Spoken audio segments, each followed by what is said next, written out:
अस्सलाम वालेकुम मेरे अज़ीज़ भाई और बहनों, फैज़ल टीवी में आपका दिल से इस्तकबाल है। आज हम बात करेंगे हक और जुल्म के उस मोर्चे की जहां ईरान ने एक बार फिर अमेरिका और इजराइल को उनकी ज़बान में जवाब दिया और ऐसा जवाब दिया जिसने पूरी दुनिया को हिला दिया। कल 21 जून 2025 को अमेरिका ने अपने B-2 स्टील्थ बॉम्बर से ईरान के न्यूक्लियर ठिकानों पर हमला किया। 30,000 पाउंड के बंकर बस्तर बमों से ट्रम्प ने घमंड में कहा ईरान के जो न्यूक्लियर प्रोग्राम है उसे ख़त्म कर दिया गया है। बड़ा इन्हें घमंड था, इनकी स्पीच आप देखिए। मगर अब सच्चाई सुनिए, ईरान ने पहले ही अपने यूरेनियम भंडार को दूसरी जगह शिफ्ट कर दिया था। जी हाँ, ईरान को पहले ही खबर थी कि अमेरिका क्या करने वाला है, इसलिए उसने अपना पहले ही उसका जो न्यूक्लियर प्रोग्राम था उसे कहीं और शिफ्ट कर दिया था। IAEA की रिपोर्ट में साफ है कि कोई भी नुकसान नहीं हुआ है, कोई भी रेडिएशन नहीं फैला है, यानी कि ईरान का बाल भी बाका नहीं हुआ है। उल्टा अमेरिका के लाखों अरबों का जो बम था, 30,000 पाउंड का जो बंकर बस्टर बम था, वो जाया हुआ, वो बर्बाद हुआ। लेकिन असली तमाशा आज हुआ। भले ही अमेरिका चूक गया लेकिन ईरान नहीं चूका। 22 जून 2025 को ईरान ने किया जवाबी हमला, operation true promise third. Sejjil, Kheibar Shekan और फतह मिसाइलों की बारिश इजराइल पर की और इजराइल का आयरन डोम इसमें से किसी भी मिसाइल को इंटरसेप्ट नहीं कर पाया। तेल अवीव, रमात गान, रिशोन लीजन एक के बाद एक शहर धमाके से उड़ गए।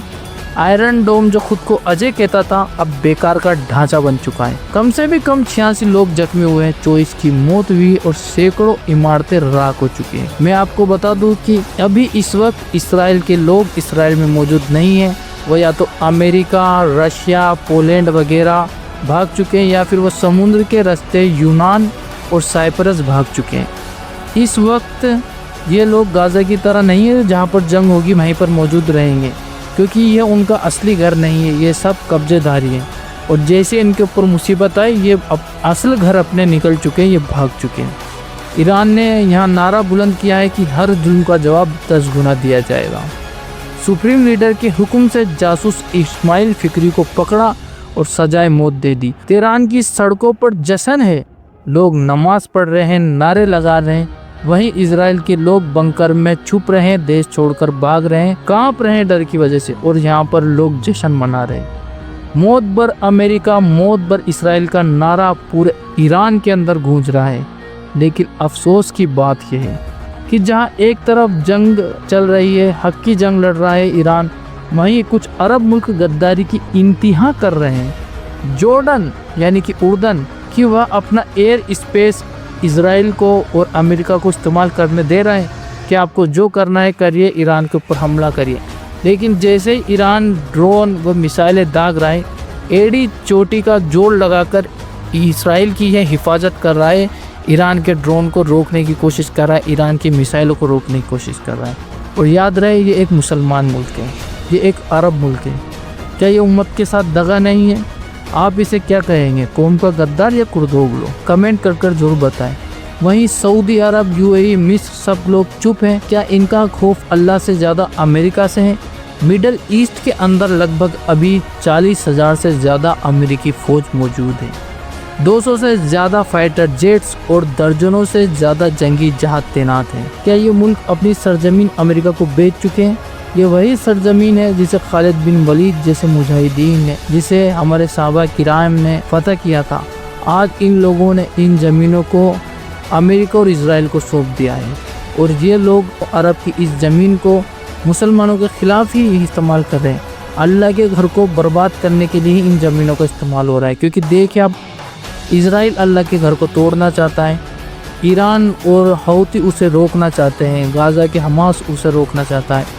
लेकिन उस इजराइल की हिफाजत किसकी ज़मीन से हो रही है? सऊदी अरब, कतर, इनकी ज़मीन पर अमेरिका के जो है बेस है और कम से कम 40-50 हज़ार फ़ौजी यहाँ पर इजराइल की हिफाजत करने के लिए मौजूद हैं। तो आप देखिए ये क्या हो रहा है। क्या ये दीन के साथ गद्दारी नहीं है? अब सवाल यह है कि आगे क्या होगा। रूस ने ईरान के समर्थन का इशारा दिया है। चीन ने कहा कि अमेरिका की दबंगई अब नहीं चलेगी। हौती विद्रोहियों ने लाल सागर में अमेरिकी जहाज़ों को डुबाने की धमकी दी है। अगर ये ताकतें एक साथ आई तो दुनिया का नक्शा बदल सकता है। तो भाई और बहनों, ईरान की जंग सिर्फ अपने लिए नहीं है, उम्मत की इज्जत और हक के लिए, मस्जिद अक्सा के लिए, फिलिस्तीन के मजलूम मुसलमानों के लिए। सज्जर, खैबर शेकन और फतह ये सिर्फ मिसाइलों के नाम नहीं है, ये जवाब है जुल्म के खिलाफ, ये मुसलमानों की शान है। क्या आप इस हक की जंग में ईरान के साथ है? कमेंट कर कर जरूर बताएं। क्या ईरान जुल्म का खात्मा कर पाएगा? वीडियो को लाइक करें, चैनल को सब्सक्राइब करें और वीडियो को ज़्यादा से ज़्यादा शेयर करें। तो मिलते हैं किसी और वीडियो में, तब तक के लिए अल्लाह हाफिज़।